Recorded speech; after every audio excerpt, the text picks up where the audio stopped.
महिला को कैमरा को बोल रहा हूँ 12 बजे महिला को थाने नहीं रखेगा। ठीक है, लाएंगे, हमारा काम है, हम लेके आएंगे, जेल भेजेंगे। नहीं मानते, कब लाएंगे सर?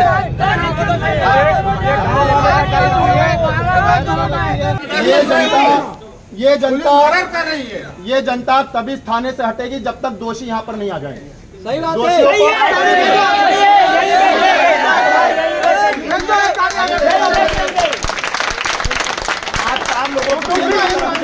और दोषियों को बहुत दूर नहीं मिलेगा, बहुत दूर नहीं है।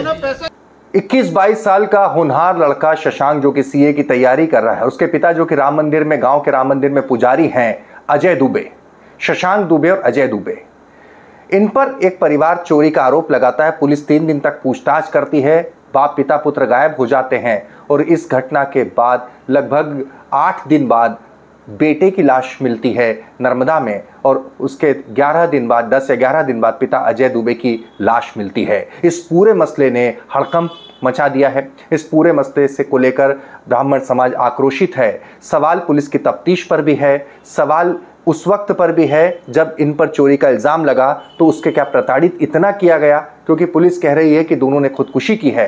तो यह इसकी आखिर ऐसी क्या परिस्थिति बनी, क्योंकि जब पुलिस मामले को देख रही थी, मामला पुलिस की देखरेख में था, तब ऐसी नौबत बनी क्यों?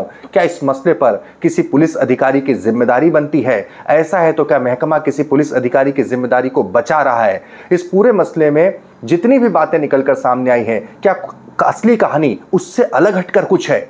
इस पूरे मसले पर बेबाकी से बात करेंगे। नमस्कार, मैं हूं भुवनेश। नहीं जुड़े हैं तो जुड़ जाइए, द लपेटा को जरूर सब्सक्राइब करें। दमदारी और बेबाकी से अपनी बात रखते हैं। दरअसल धार जिले के धामनोद में, धामनोद थाने के तहत गांव है महगांव, यहां पर पिता पुत्र की लाश बरामद होने से हड़कंप मचा है। पिता गांव के पंडित थे, बेटा सीए की तैयारी कर रहा था। पिता का नाम अजय दुबे, बेटे का नाम शशांक। और इसके बाद जब पूरा मामला सामने आया है, पहले मैं बताता हूं कि जो पुलिसिया कहानी है, जो पुलिस के मुताबिक, एफआईआर के मुताबिक कहानी है, उसके मुताबिक। दूसरी बात, जो पूरा घटनाक्रम है उस पर हम जाते हैं और फिर आप भी इस पूरे वीडियो में आखिर तक बने रहेंगे तो आपको भी, क्योंकि आपको बहुत लॉजिक लगाने की ज़रूरत नहीं होती, बहुत ज़्यादा तफ्तीश की ज़रूरत नहीं होती। आप किसी भी घटनाक्रम को जब देखते हैं तो आपको समझ में आ जाता है कि आखिर इस पूरे मसले पर कहाँ कहाँ लूपहोल्स हैं, कहाँ कहाँ आपको गड़बड़ी की आशंका नजर आती है, आपकी शक की सुई किस तरफ जाती है। इस पूरे वीडियो में जब आप हमारे साथ बने रहेंगे तो आपको इसका एहसास हो जाएगा। आप देखिए, सबसे पहले जब आती है तब पता चलता है, अभी चूंकि दोनों पिता पुत्र की लाश मिल चुकी है, इसको लेकर आक्रोश है। ये तमाम तस्वीरें जो आप इस वक्त देख पा रहे हैं, ज्ञापन दिए जा रहे हैं, इसको लेकर जगह जगह आक्रोश है समाज में। लेकिन ये इसकी शुरुआत कहाँ से होती है? दरअसल शुरुआत होती है इस पूरे मसले की 16-17 अगस्त की बात है, जब एक पाटीदार परिवार थाने में आवेदन देता है कि उनके यहाँ से गहने चोरी हो गए, लाखों के गहनों की चोरी हुई है और वो इल्ज़ाम लगाते हैं शशांक दुबे और उनके पिता अजय दुबे, इन दोनों को बुलाया जाता है थाने पर। इस पूरे मसले की जांच कर रहे होते हैं एसआई, जिसे आईओ कह लें हम, या फिर जो भी इस पूरे मामले को देख रहे होते हैं, आवेदन को, ये एफआईआर नहीं होती है, चोरी का आवेदन होता है, देख रहे होते हैं नरपत सिंह करके धामनोद थाने में पदस्थ एक सब इंस्पेक्टर। जी हाँ, ये दिखाई देते हैं ना, ये हैं जनाब, ये देख रहे होते हैं। अब ये जब देख रहे होते हैं तो लगातार 3 दिन तक इन्हें पूछताछ के लिए बुलाया जाता है, जो जैसा कि वहाँ के लोग बता रहे हैं, उनके परिजन बता रहे हैं, तमाम लोग बता रहे हैं। 3 दिनों तक इन्हें पूछताछ के लिए बुलाया जाता है और उसके बाद 18 अगस्त को उसके बाद से ये पिता पुत्र यानी शशांक और अजय गायब हो जाते हैं। 19 अगस्त को मंडलेश्वर में नर्मदा के पुल के ऊपर स्कूटी चप्पल मिलती है। पता चलता है ये स्कूटी दरअसल शशांक और उनके पिता अजय दुबे उन्हीं की थी। आशंका व्यक्त की जाती है कि कहीं कोई अनहोनी नहीं हो गई हो।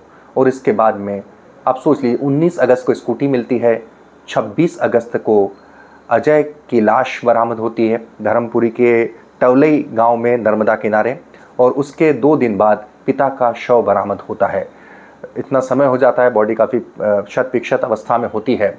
इसी के बाद से आक्रोश फैल जाता है। तो पिता पुत्र की जो मौत हुई है, क्या नौबत आती है। पुलिस ताबड़तोड़ में एफआईआर दर्ज करती है। एफआईआर दर्ज होती है आत्महत्या के लिए उकसाने के लिए। जो एफआईआर दर्ज है, आप बड़ा आश्चर्य करेंगे, एफआईआर में मंडलेश्वर कोर्ट में क्लर्क हैं प्रज्ञा पाटीदार, उनका भी नाम है।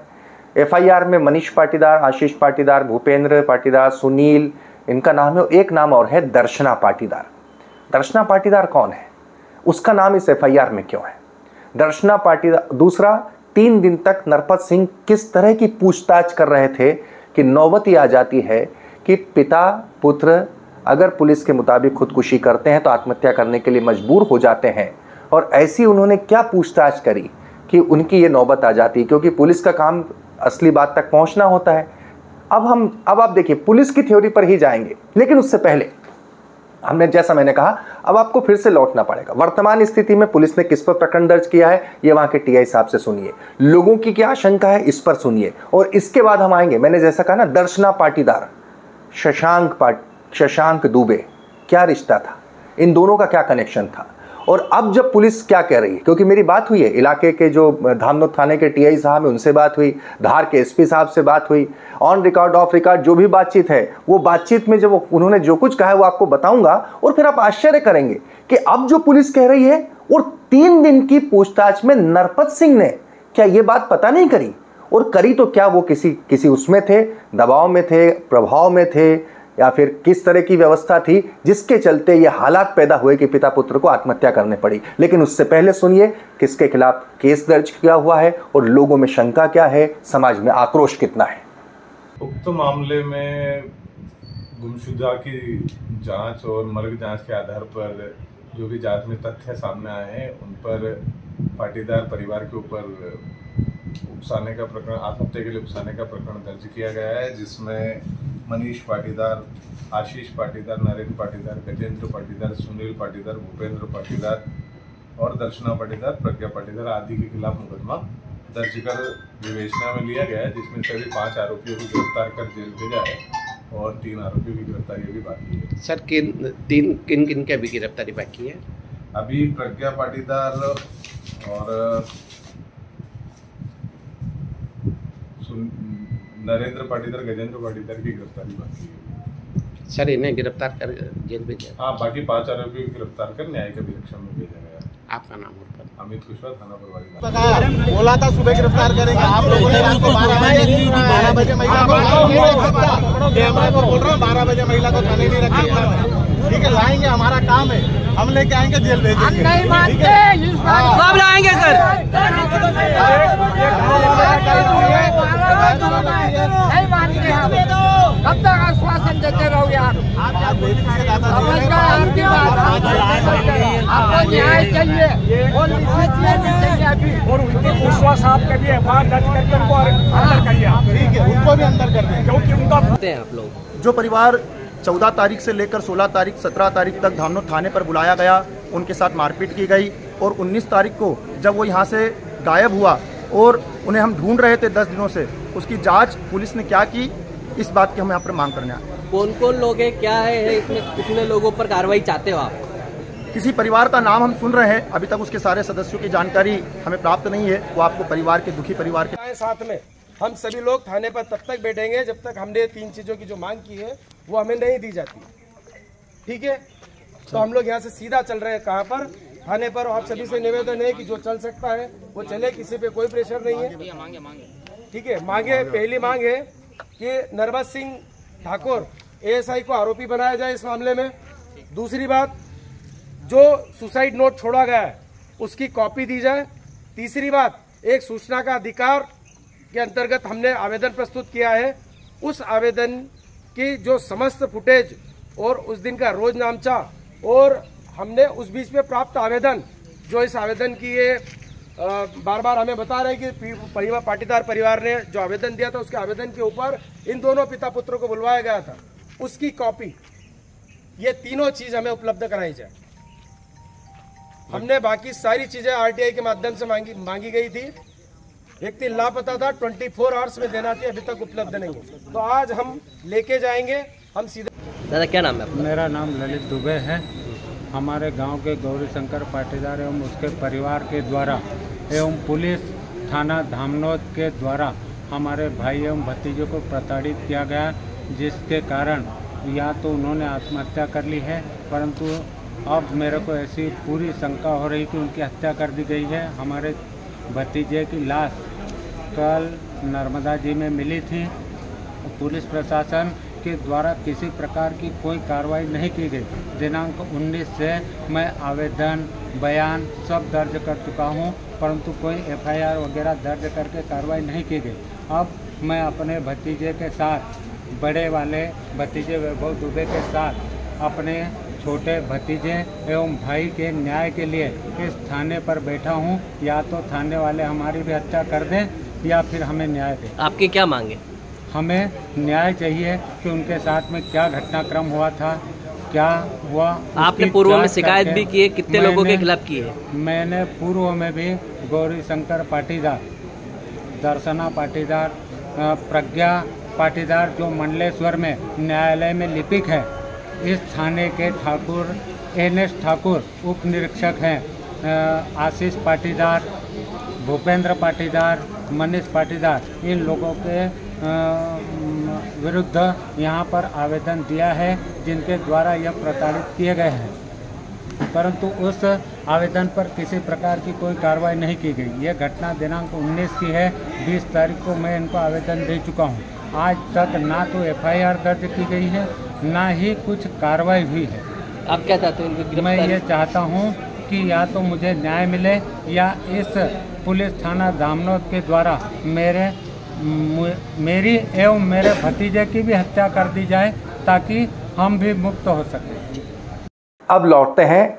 ये तो आपने सुना जो लोगों की शंका है, साफ तौर पे कह रहे हैं नरपत सिंह को लेकर इस मसले पर। हालांकि मैं आपको बता दूं कि मेरी इलाके के पुलिस कप्तान यानी कि superintendent of police Manoj Singh से बात हुई। उन्होंने कहा कि इस मसले पर मैंने जांच के आदेश दे दिए हैं कि जो पुलिस महकमे के व्यक्ति के, लेकिन अभी तक भी कोई एक्शन नहीं हुआ। नरपत सिंह अभी भी अपने थाने पर है, कोई सस्पेंशन या लाइन अटैच जैसी कोई कार्रवाई नहीं हुई है। शक किसी उस पर क्यों है, नरपत सिंह पर क्यों है, यह मैं आपको बताता हूँ। देखिए, दरअसल शशांक जो कि CA की तैयारी कर रहा था इंदौर में, यहाँ आता है। दर्शना पाटीदार के साथ शशांक का प्रेम प्रसंग होता है। इस बात की तस्दीक पुलिस के अधिकारी भी कर रहे हैं, ऑफ रिकॉर्ड कर रहे हैं, लेकिन कर रहे हैं, अब कर रहे हैं। इसी के चलते बताया ये भी जा रहा है कि प्रेम प्रसंग कुछ होता है, उसके बाद शशांक जो होता है वो अपनी पारिवारिक जिम्मेदारियों का हवाला देकर मुंह मोड़ लेता है। खबर ये भी है, क्योंकि ये इस बात की भी मुझे सूत्रों के मुताबिक, मेरे और सूत्र जो मेरे पुलिस के सूत्रों ने बताया है कि दर्शना पाटीदार इस परिवार की बेटी है। दर्शना ऑनलाइन इंस्टाग्राम पर एक किसी बाबा का अकाउंट देखती है, उससे संपर्क करती है, और बाबा जो हैं वो कहीं ना कहीं उसे प्रलोभन देते हैं कि आप तुम जिसे चाहती हो मैं उसे तुम्हें दिलवा दूंगा। इस तरह की जो बातें आप देखते होंगे, इस तरह की तमाम चीज़ों पर। और इसी के चलते अपने घर से गहने चोरी करके शायद पैसे बाबा तक पहुंचाए जाते हैं। इस पूरे मसले की हम तस्दीक नहीं करते, लेकिन ये भी एंगल है जिसको लेकर पुलिस तफ्तीश कर रही है। पुलिस को तफ्तीश करनी चाहिए। ये बात तभी निकलकर सामने आ चुकी होती। अगर 3 दिनों तक नरपत सिंह बुलाकर पूछताछ कर रहा था, तो क्या नरपत सिंह नाम के सब इंस्पेक्टर जो हैं उन्हें ये नहीं पता चला कि ये मसला चोरी का नहीं है, ये मसला कहीं ना कहीं प्रेम प्रसंग या फिर दूसरे तरह का मसला है? क्या नरपत सिंह को ये बात समझ में नहीं आई कि इस तरीके का दबाव बनाया जा रहा है? ये भी कहा जा रहा है कि परिवार ने हो सकता है कि इनके साथ मारपीट भी की हो। हालांकि पुलिस ने FIR दर्ज कर ली है। इसमें प्रज्ञा पाटीदार जो कि मंडलेश्वर कोर्ट में क्लर्क हैं, उनकी भूमिका भी निकल कर आ रही है। पुलिस ने FIR में नाम भी लिया है। गिरफ्तारी हुई नहीं हुई इसको कहना मुश्किल है। हो सकता है कि हम जब ये खबर दिखा रहा हूं तब तक गिरफ्तारी हो जाए। उनकी क्या भूमिका हो सकती है? पुलिस का कहना है कि सुसाइड नोट बरामद हुआ है, उसमें इन सबके नाम है। सुसाइड नोट में इन सबके नाम है, लेकिन सुसाइड नोट मीडिया में सार्वजनिक नहीं किया गया है। पुलिस का तर्क यह है कि वो चूंकि एविडेंस है मीडिया में नहीं रख सकते। ठीक है, संभव है, इसको लेकर बहुत सारे विवाद हैं, लेकिन बड़ा सवाल यहाँ पर यह है कि क्या उस पूरे नोट में क्या SI का नाम नहीं है? क्या पुलिस इससे बचा रही, या फिर ये सारे नाम लिखे गए तो इनकी क्या भूमिका है? ये तमाम सवाल सभी के जहन में है। दूसरा बड़ा सवाल, 3 दिन तक पूछताछ अगर होती है तो क्या 3 दिन में, अव्वल तो पहला सवाल यह है कि क्या चोरी हुई? अब पुलिस इस बात का क्या जवाब दे सकती है? क्योंकि वो आवेदन पुलिस के पास आया था। पुलिस की मौजूदगी में, पुलिस के पास में, पुलिस की देखरेख में एक पक्ष आवेदन देता है कि दूसरे ने चोरी करी। 3 दिन तक आप पूछताछ करते हैं। 3 दिन में आपके काबिल नरपत सिंह सब इंस्पेक्टर क्या इस बात का पता नहीं लगा पाते चोरी हुई या नहीं हुई है? और उसके बाद जब लाश बरामद होती है तो पुलिस ताबड़तोड़ सुसाइड, जो कह रही है कि सुसाइड नोट के आधार पर इस पूरे परिवार के खिलाफ जो है FIR दर्ज करके उसे गिरफ्तार कर लेती है। अब सवाल यहाँ पर यह उठता है कि अब चोरी क्या हुई नहीं हुई, पहली बात तो पुलिस अब इस बात को स्पष्ट करे, और नहीं हुई थी तो 3 दिन तक किस हैसियत से सब इंस्पेक्टर ने उन्हें बुलाया, या फिर अगर उसी प्रताड़ना के आधार पर उन्होंने खुदकुशी की है तो ऐसे में इस पूरे मसले की क्या जांच नहीं होनी चाहिए? नरपत सिंह जो कि अभी भी उस थाने मौजूद हैं, उन पर क्या किस तरीके की जांच होनी चाहिए, ये निर्भर करता है। आप जिस तरीके से मैंने कहा था कि आप पूरे वीडियो में जुड़े रहेंगे तो आपको इस बात का अंदाज़ा हो जाएगा। दूसरा, तांत्रिक वाला एंगल क्या हो सकता है? तीसरा, क्या दर्शना के से अलग से पूछताछ करके केवल एक सुसाइड नोट के आधार पर वो कर देने के, गिरफ्तार करने या केस करने के अलावा इस पूरे मसले का पूरा खुलासा नहीं होना चाहिए कि दर्शना के अजय से क्या संबंध थे, क्या इस मसले में तांत्रिक का कोई मसला था, चोरी किसने की थी, क्या वाकई चोरी हुई थी या नहीं हुई थी? नहीं हुई तो थी तो फिर इस परिवार पर एक झूठे आरोप लगाने की धारा और बढ़नी चाहिए कि इसी के चलते केवल सुसाइड नोट के आधार पर नहीं, एक झूठा इल्जाम लगाने के चलते भी आत्महत्या के लिए मजबूर हुए। सवाल यह है कि आप जरा सोचिए, जिस परिवार पर बीतती है कि खुद की जान लेना कितना मुश्किल होता है, और आप सोचिए जरा 21 साल का होनहार लड़का, 21-22 साल का लड़का जो CA की तैयारी कर रहा है, और पिता जो कि मंदिर में पुजारी हैं, दोनों एक साथ जान देने को मजबूर हो जाए, कलेजा कांप उठता है क्या हालात हुए होंगे। और ये हालात ऐसे ही नहीं हो जाते। पिता पुत्र अगर साथ में आत्महत्या करते हैं, दोनों एक दूसरे का संबल होते हैं।